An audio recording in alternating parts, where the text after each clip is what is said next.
Ang bahaging ito ay hatid sa inyo ng Department of Agriculture Region 12. Pinulong ng Regional Agriculture and Fisheries Information Section o RAFIS ng DA12 ang mga magsasaka sa Barangay Miasong, Tupi, South Cotabato. Layo nito na may turo pa ang mga mahalagang impormasyon at mga programa ng ahensya.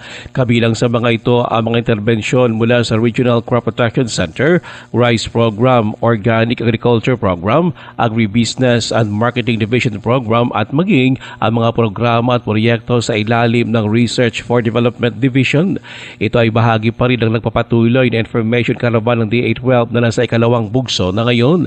Ayon pa sa DA12 na pinamumunuan ni OIC Regional Executive Director John Pascual, layo dito na maagap na matugunan ang hinaing ng mga magsasaka. Pinasalamatan naman ng mga kalahok ang DA12 sa patuloy na pagbibigay ng kaalaman at serbisyong nagpapaunlad sa kabuhayan ng mga magsasaka.